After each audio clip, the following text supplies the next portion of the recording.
Samantala, lubog pa rin po sa baha ang iba pang probinsya dahil sa ulang dala rin ng bagyong Ineng. Sa Abra, laking perwisyo ang dulot ng umapaw na ilog. Balita hatid ni Isay Reyes.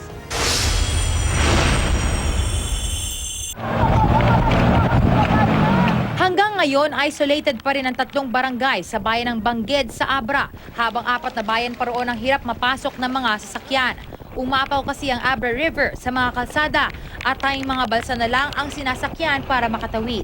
Pinangangambahang matatagalan pa bago tuluyang humupa ang baha sa lugar. Sa videong ito, ilang residente ang stranded sa gitna ng rumaragas ang ilog sa Lagangilag, Abra.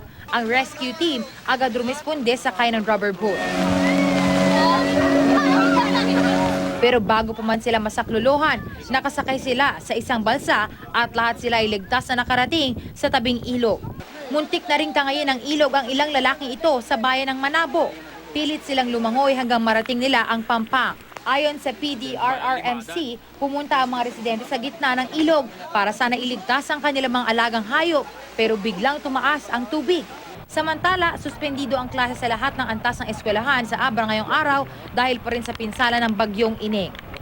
Abot tuhod pa rin ang baha sa barangay na ito sa Hermosa, Bataan matapos ang pag-uulang dulot ng hanging habagat. Kaya naman ang ilang residente sumasakay sa tora-tora o kuliglig para makatawid sa baha. Ang ilang bangka naman naghahatid din ng ilang pasahero. Maraming bahay ang pinasok naman ng tubig matapos umapaw ang ilog ng Almacen.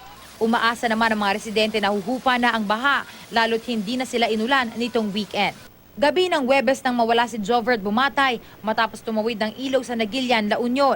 Pero kahapon, nakita na ang labi ni Bumatay sa tabing dagat sa barangay Kanaway, San Fernando City.